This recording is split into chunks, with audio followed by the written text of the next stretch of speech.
So good morning, everybody. Sorry. So we'll begin with the next part of our discussion on Schedule 3 of Companies Act 2013, which lays down the framework for preparation of financial statements. I believe we have earlier discussed the balance sheet with all its related items, the disclosures and all those things. And we have to begin with profit and loss account. Am I right?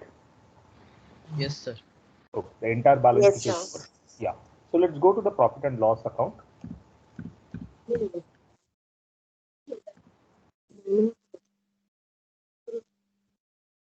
Someone wants to say something. The voice is not clear. Okay. The other day I have shown you what is the profit and loss account vertical format, how it is prepared. Now we will discuss. Yes, someone wants to say hello. It's someone trying to share something, say something. Okay. So statement of profit and loss account, the other day we saw the vertical format. Now we will deal with the specific items and what kind of disclosure or information is required under those specific items.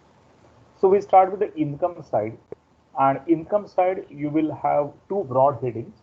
One is revenue from operations and the other one is other income, and aggregate of these two will comprise of your aggregate revenue for that particular year. So let's come to the first subheading in that, and that is revenue from operations. Now, if you are a company who is other than finance company, then what will constitute your revenue from operation? If you are trading you are in trading activities, that is you are buying and selling of goods, then there will be sale of products. Even if you are a manufacturer, then there will be manufactured goods which will be sold by you. So you will eventually have sale of products. So revenue from operations will include sale of products. Now, whenever you have sale of products, there may be products in different segments, in different categories. So you may have to give broad details of such activities by way of a note in your profit and loss account. Then sale of services. If you are a service provider, then you will earn the income by providing services. So the details of such income will be provided under this head. Again here, if there are multiples of services, then the broad categorization and information will have to be given. In case you have any other operating revenue or any other income which relates to your core business activities, core operations, that will also come under this particular head. And then from this, we have to reduce the excise duty. Now it will be GST. So that means this sale of products, sale of services, other operating revenue will be inclusive of indirect taxes like GST. Earlier excise duty or service tax, now GST. So you have to show the gross revenue first. Then from that, whatever is the indirect tax component, which could be generally goods and services tax now. Earlier it was service tax or VAT or excise duty. That will have to be reduced. And we have to show the net income from operations, net revenue from operations after reducing the excise duty on this. If you are a finance company, then the revenue from operations will be slightly different, because if you are a finance company, then your major revenue will come from interest. Apart from that, you may have some other financial services which you are providing, consultancy and other types of financial services. So maybe you will earn income from such financial services. And there could be other income in case of finance company that will comprise of rent, dividend, profit, loss on profit or loss on sale of investments, etc. This will apply to both other income for other than finance company as well as finance company. Now, when it comes to the other income, what are the details that we have to provide for? That also we'll see in the next slide. Now, in case of a non-finance company, the other income will comprise of interest income. If you are having any investments either in government securities or bonds, debentures, fixed deposits, whatever, so such interest income will be shown as other income. Then dividend income. if you are earning any dividend, if you have received any dividend during the year, that income will be reflected over here. Here, if there is a dividend received from subsidiary companies, that will have to be shown separately. Then profit or loss on sale of investments. In case you have sold any investments, then either profit or loss, as the case may be, will be reflected. If it is a loss, it will go to expenditure side. Here only gain will come and not the loss. But whatever gain loss is there, accordingly will have to be reflected. Dividend from foreign companies will have to be shown separately. Please mute yourself.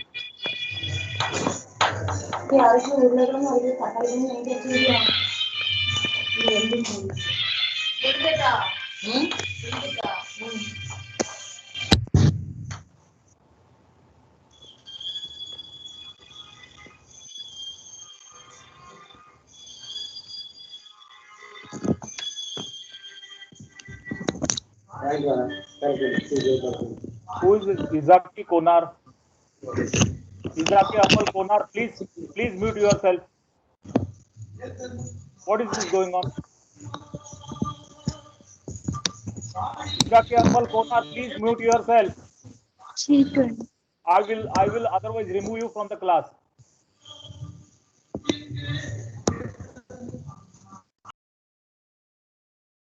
What is this disturbance? Time and again you have been told to keep yourself on mute mode. Can't you understand? If it happens, I'm going to remove the student from the class. I will not allow the student to attend the lecture. This will not be tolerated. Disturbing in between like this.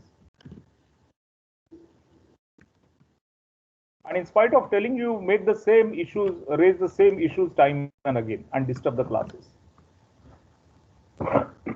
Sorry. So we are discussing about the other income, gain or loss on sale of investments. That will also be reflected as part of your other income. Then dividend from foreign companies will be shown here. In case you have any transactions in foreign currency, then you may have some resultant gain or loss from these transactions.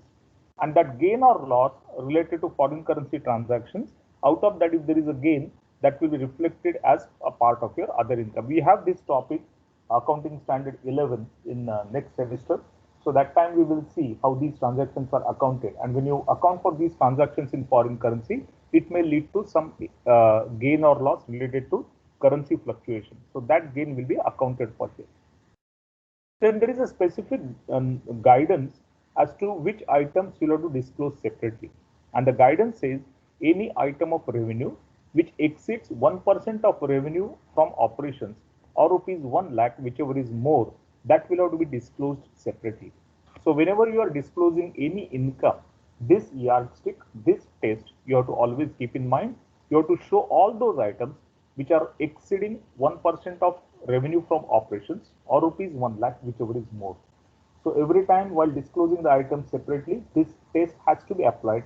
And if a particular item fulfills the test, this will have to be disclosed separately in your profit and loss account under the head other income. Is the income side clear to everyone? Any doubts or clarification on income side, whatever we discussed so far?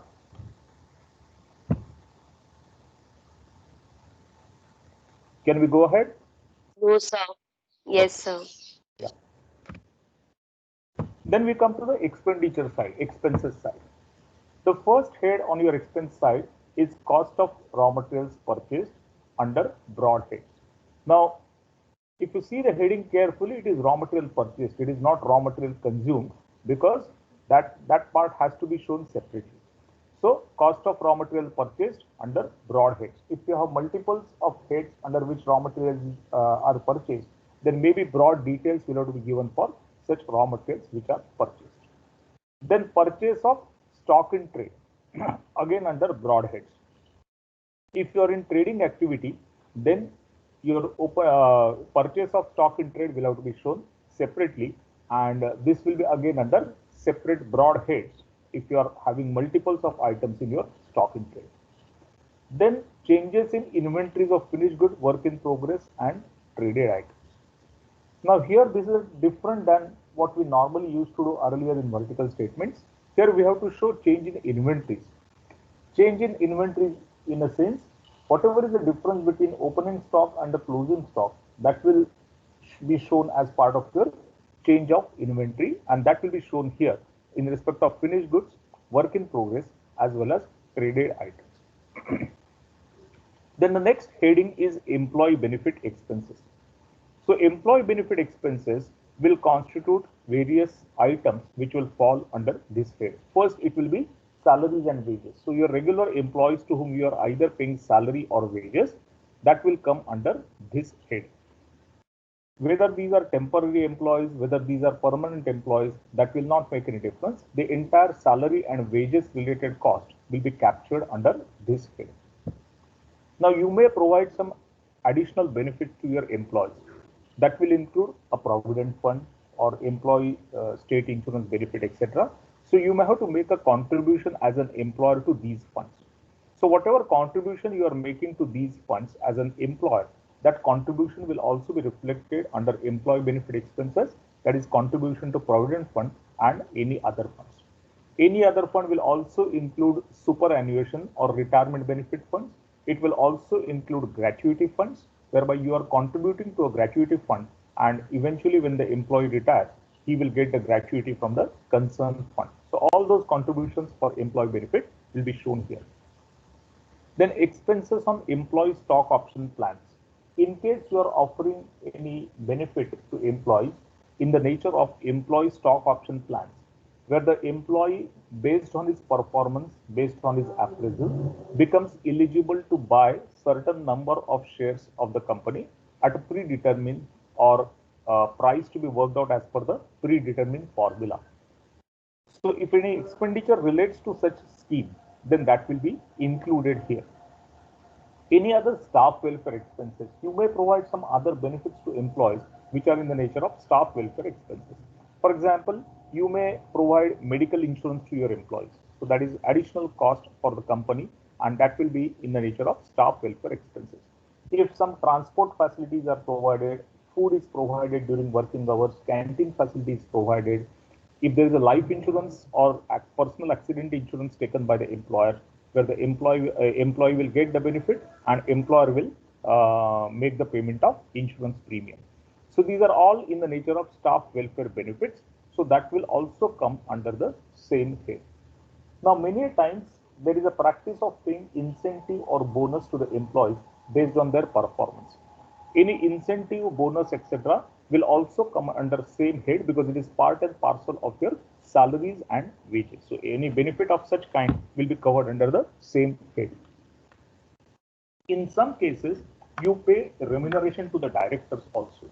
So the question is whether that remuneration paid to the directors will come here or whether it will have to be shown separately. For this purpose, you'll have to find out whether these are employee directors having the employer-employee relationship with the company under a contract. So if these are employee directors having the employer-employee relationship with the company and then they are paid directors remuneration, then that will be like salaries. So that will come under this head, but you may show it separately because it is a payment to directors. But in some cases, directors are not employees of the company as such, but they are paid on the basis of meetings they attend. Whenever they attend a board meeting, they will get a remuneration for that, and there is no employer-employee contract as such between the director and the company. In that case, such payment will not come under employee benefit expenses. You may have to show it separately as director's fees under other operating or other expenses. So if it is a director who is an employee of the company and there is a contractual employer-employee relationship, such payment to a director, his salary will be reflected here. Otherwise, it will not be reflected. Then sometimes you have some consultants, etc., who are regularly appointed by the company. They provide the services on monthly basis, etc. We call it as retainership kind of arrangement in professional world. So whenever you have retainership or professional fees-based arrangement, retainership arrangement, even there is no employer-employee contract. And in such a case, that amount does not constitute a salary, though you are making a payment to them on monthly basis. So even such amounts will not constitute salaries and wages. It will go to other expenses, maybe as professional fees or any other appropriate head, but it will not certainly come over here as employee benefit expenses. So these are the few things that we should keep in mind when it comes to the employee benefit expenses. Can we go to the next head? Yes, is this clear to everyone?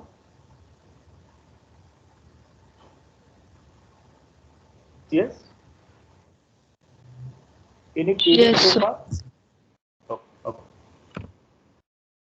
Then the next subheading is finance cost. Now, what are the things that will get reflected under finance cost? First is, of course, your interest expense.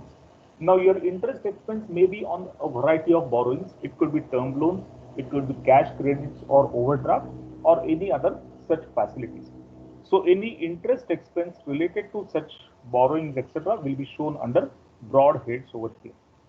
Then, apart from interest, there may be some other borrowing cost. For example, when you avail certain finance facilities from the banks or financial institutions, you may pay some additional charges like loan processing charges, service charges, and so on. So this becomes other borrowing cost, and that will also be shown here. Then any gain or loss on account of foreign exchange transactions. So gain will be your income, but loss will have to be shown here. So if you have loss from foreign exchange transactions, which is related to the finance cost, then that will have to be shown here. If it is not related to finance cost, it need not be shown here. But if it relates to finance cost, then it needs to be shown over here in finance cost. Then apart from that, you have some other expenses which will have to be disclosed separately. So these are all other operating expenses that will require a specific disclosure in your profit and loss account. The first is payment to the auditor. Whenever the remuneration is paid to the auditor, it needs to be classified as remuneration for audit, that is audit fees, any remuneration or fees for taxation services, any services for company law related matters, any management services related fees, other services, and reimbursement of expenses. So these are some of the heads under which you have to provide details of remuneration paid to the auditor. Then consumption of stores and spare parts. In case your manufacturing activity includes some consumption of stores or miscellaneous spare parts, etc., that will be covered under this head. Then power and fuel. If you are using electricity or any other form of power or fuel to run your manufacturing activity, etc., then that cost will be shown over here. Then rent. Rent may be for office premises, it may be for factory premises, it may be for godowns or even employee quarters or whatever. So all those items will be covered over here. So rent will include rent for all the premises which you are using as per the lease agreement, and for which you are regularly paying the rent to the concerned landlord. So that rent will come here. Then repairs to building and repairs to machinery. So if you have any repairs and maintenance related expenditure for buildings, that will be shown separately, and if you have repairs of machinery, etc., that will be shown here. Then insurance. The company may have a variety of insurance policies. For example, your raw material stocks, finished goods, and WIP may be insured, fire insurance or similar type of insurance for natural disasters, etc. So that insurance premium will come here. You may have taken insurance for your other fixed assets, for example, machinery, building, etc. Even that insurance expenditure will come here. But if it is for employees, then we usually show it as a part of your employee benefit expenses, the head which we have already discussed. But other than that, fixed assets, stock in trade, inventory, if these are insured, then that insurance premium will come under this particular head of expenditure. Rates and taxes, taxes on income, etc.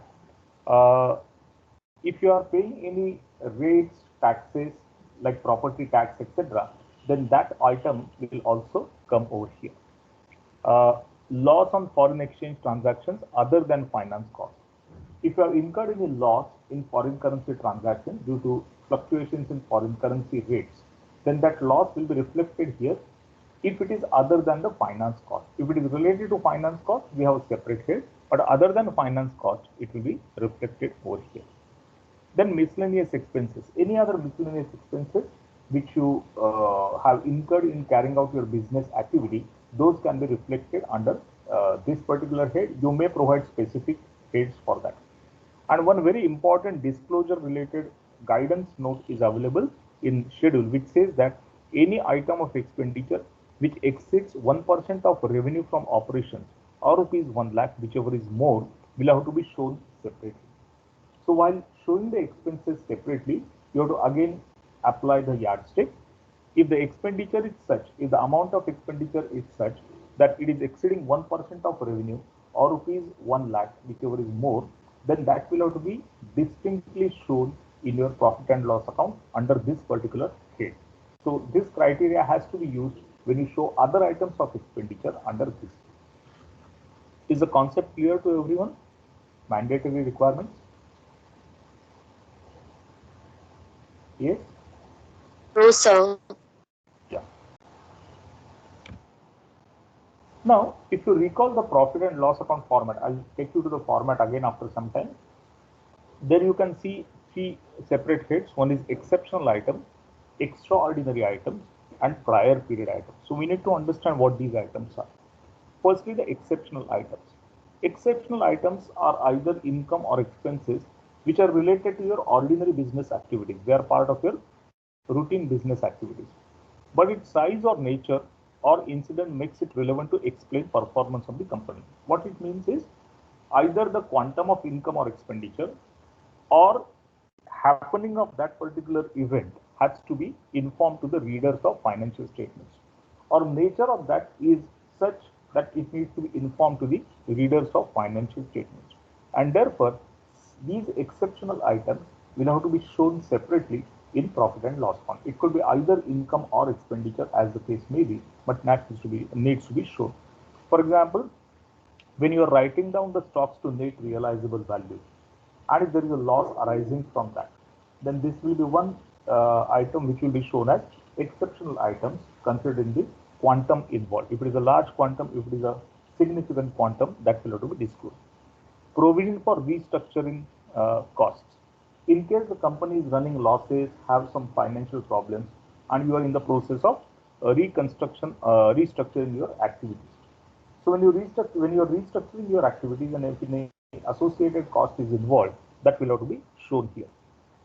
If you have disposed of a major chunk or major portion of your fixed assets or long-term investments, and if there is a gain or loss arising from that, that also has to be disclosed as exceptional item, because this is not this is of course a routine activity. It's not something very special, but you are disposing a major part of your fixed assets of investments, and therefore the reader of financial statement should be aware of this fact.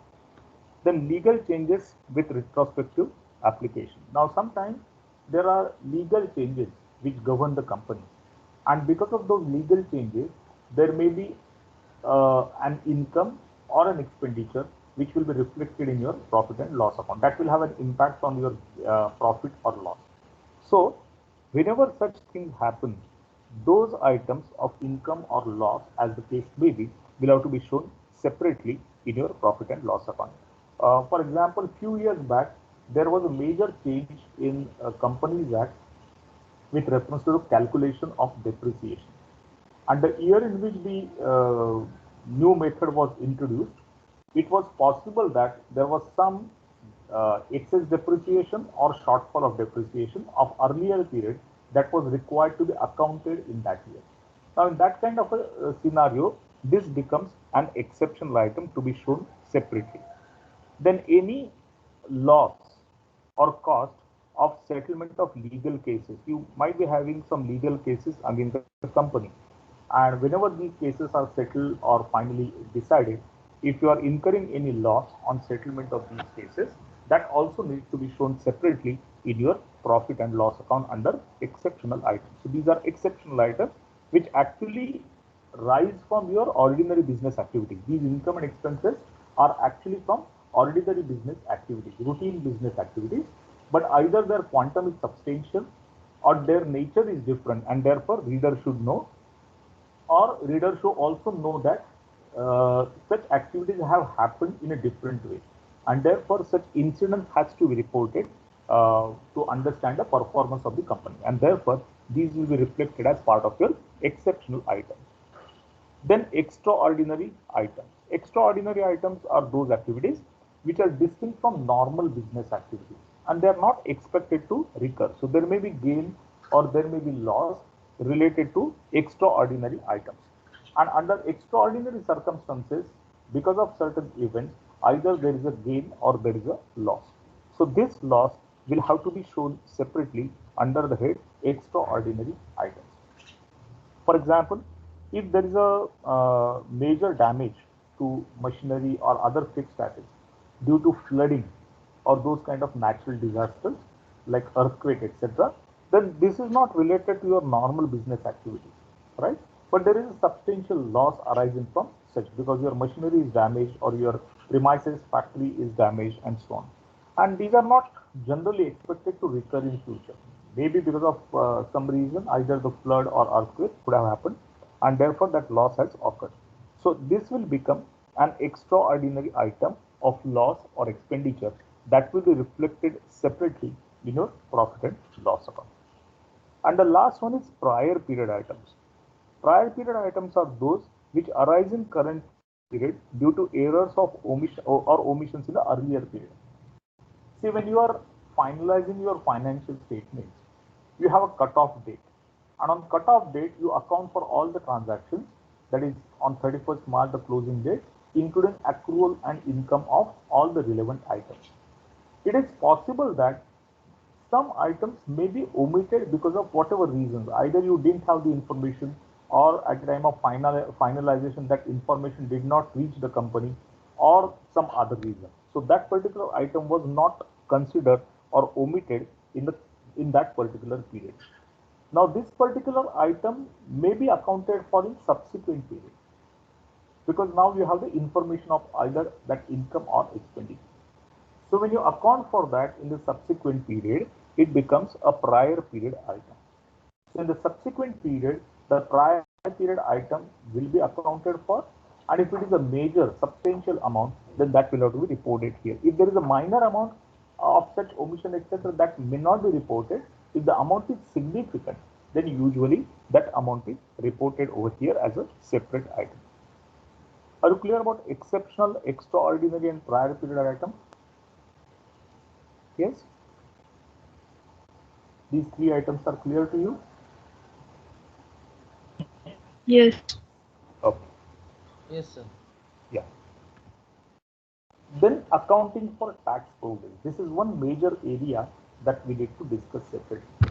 Because earlier, see, most of your financial accounting of when you did your proprietor's balance sheets or partnership balance sheets, all of you are aware of accrual of income, depreciation, prepaid expenses, advance income, all those adjustments you are very much aware of.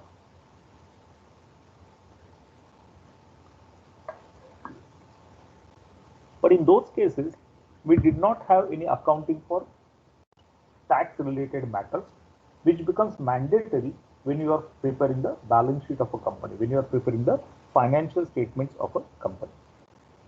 So you may have one adjustment, major adjustment that will definitely require discussion, that is about provision for tax. So let us first understand what is this provision for tax, and then we will see what kind of adjustments will follow. See, the company accounts are maintained on accrual basis, and whatever are your profits, a portion of that you pay as tax, income tax. It's a tax on your income.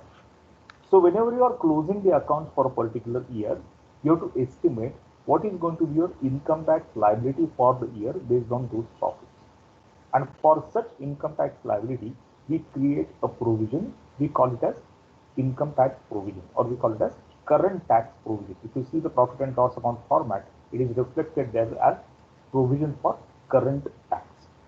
So when you create a provision for current tax, we debit profit and loss account, and we credit provision for tax, which is carried forward as a liability in your balance sheet. It's part of your current liability. Now, at the same time, the company is expected to pay tax in advance. Let's take a financial year 1920. Now, in the financial year 1920, If the company is making profits, then as per the provisions of Companies Act, it will Income Tax Act, it will continue to pay the advance tax in 4 installments during the year itself. It will pay advance income tax during the year itself. Now, this advance income tax will be reflected in a separate account called as advance tax paid for year so and so, whatever it is a financial year or whatever that you can refer there. So it will be accumulated in that particular account.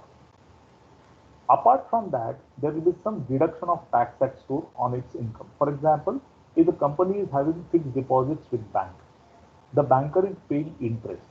And all of you are aware that whenever you receive the interest from banks, etc., if it exceeds specified limits, then the banker will recover the income tax at the specified rate and it will deposit the same with the government. Okay, he will give you a certificate for that. Like that, several other payments are there which are subjected to income tax deduction. For example, if you receive professional fees, if you receive any amount for some contract related work, if you receive the rent, then subject to the provisions of income tax, everywhere there will be a deduction of tax at source. And whenever there is a deduction of tax at source, that company, whomsoever is making the payment, will deduct the tax at source, pay it to the government, and furnish you a TDS certificate or certificate of tax deduction as per the related procedure. So the company for which you are finalizing the balance sheet, there may be some deduction of tax at source for such company when it received any of these items of income. So whenever you have such kind of a TDS, that is also accumulated under a separate head, say TDS for financial year so and so, like that. So there are two items on your asset side. One is advance tax paid by you, and second one is deduction of tax at source or TDS made by your customers, etc., while making certain payments to you. Now, on the liability side, we have a provision for tax. On the asset side, we have advance tax or TDS as the case may be. Now, when you show it in the balance sheet, we have to net it off. So, if the provision is more, it will come under the liabilities. If the taxes paid are more, it will go to the asset side. That's how we need to present that in the balance sheet. Now, how long will you carry this? That is the next question. You are finalizing the accounts for the financial year 1920. On 31st March 2020, you created a provision for income tax and it is reflected in your liabilities. During financial year 1920, you also have paid some advance tax which is part of your assets, and for presentation you have netted off against each other and shown in the financial statements.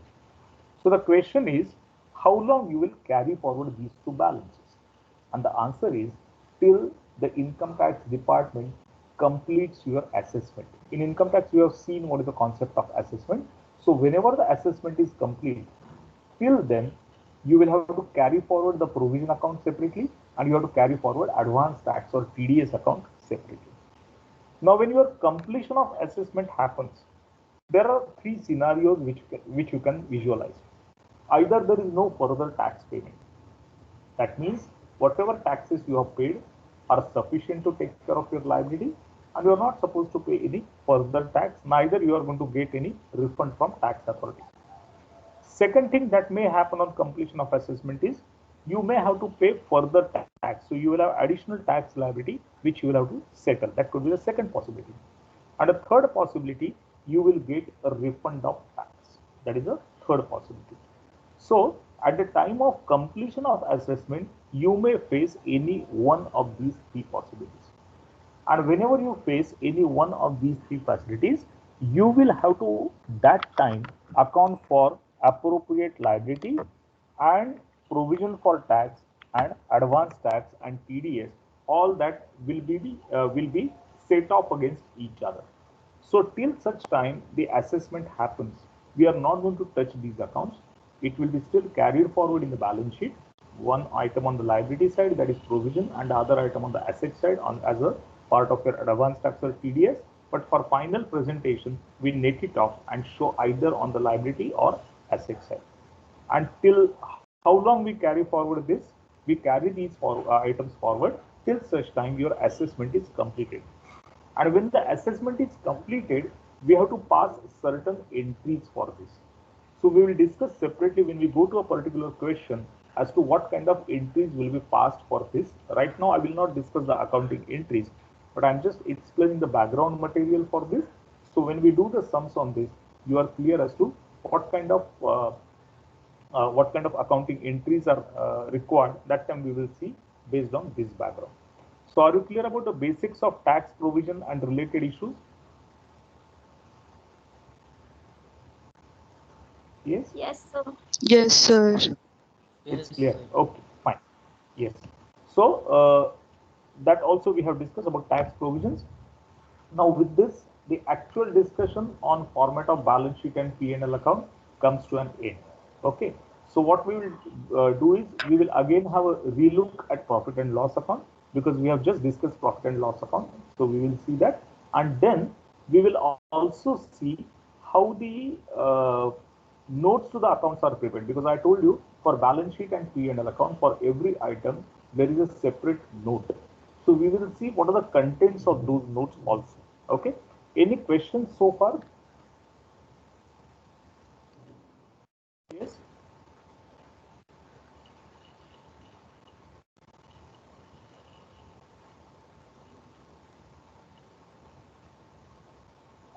No questions so far? No, sir. Okay, okay, fine. So I'll open the relevant document now. Just give me a minute.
Is the profit and loss account visible?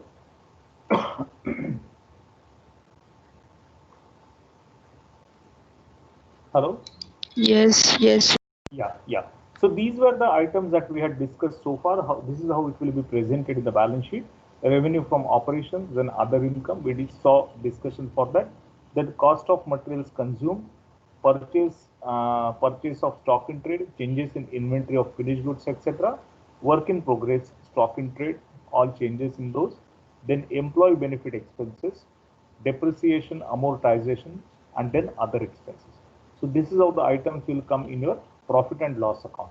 All these items, detailed requirements we have just now discussed.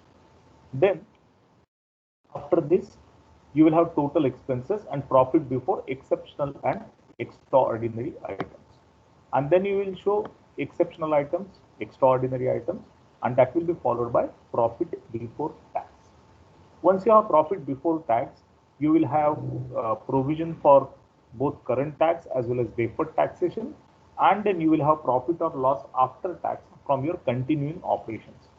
If you have any discontinuing operations, that income and related tax expenditure will have to be shown separately, and after that you will get the final profit or loss after tax for the period, which will be transferred to your note in notes to account. There will be a separate note for reserves and surplus. So under reserves and surplus, you will have a sub item called as profit and loss account, credit balance in profit and loss account. So this will be transferred there, and from there onwards, your uh, appropriations like transfer to reserves and other things will come. And then you have to also calculate what is earning per share, both in terms of basic earning per share and diluted earning per share. This is how your profit and loss account is presented as per Schedule 3 of Companies Act 2013. Now, having seen this, we will also see how the notes are prepared, because each item will have a note. Okay. So shall I close this and go back to another document to show you how the notes are created? Yes, sir. Yes.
Okay. Is the screen visible now? Yes, sir. Yeah. So this is the format of notes to account. This is taken from one of the textbooks. I'm not sure whether it is Ainapure or Chaudhary Chopra, but one of the textbooks. We are using it only for academic purpose. That particular image, which is given in the textbook. Okay. They will have the copyrights. We are only using it for academic purpose. So your notes on accounts will have presentation like this, starting from share capital. So we have discussed these items: authorized capital, issued capital, subscribed capital. So this is how it will be shown in the notes. Then you will have information about unpaid calls, either from directors or others. There will be information about forfeited shares and reconciliation of shares, which also we have discussed. Then you will have reserves and surplus, capital reserve, CRR, other types of reserves, general reserve, then surplus in profit and loss account, opening balance, addition during the year, appropriations, all that will come. Then the next heading is long-term borrowing, which also we have seen, under which how to classify these items. That also we have seen: bonds, debentures, term loans, etc., with appropriate disclosure. So whenever you are showing these items, there will be separate disclosure for these items in relevant place. Then any other long-term liabilities like trade payable, trade deposits, security deposits. This also we have discussed with the PowerPoint presentation. And along with that, what were the disclosure requirements, those we have seen at relevant at the time of relevant discussion. Then any other long-term provisions for employee benefits, etc., those also we have discussed and seen. Then short-term borrowings. So we come to the current liabilities now. Up to long-term provisions, it was long-term liabilities or non-current liabilities. Now it is current liabilities. So short-term borrowings also we have seen when a liability is considered as a short-term borrowing or a current liability, followed by other current liabilities. So various types of current liabilities like your unpaid dividend, income received in advance, and certain other obligations, that also we have seen. So this is a complete note on what we have under this particular head.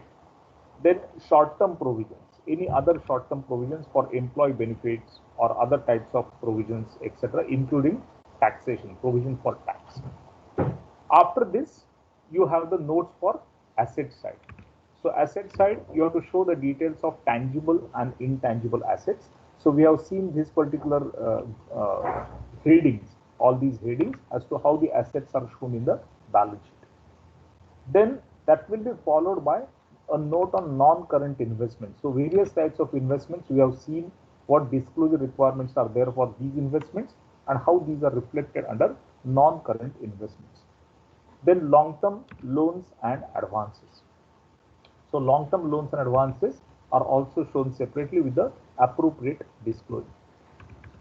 Then other loans and advances. So other than long-term advances, if you have anything else, that will be shown here. Any other non-current assets, which could be trade receivables or others. And then we start with the current assets. So first among them is current investments.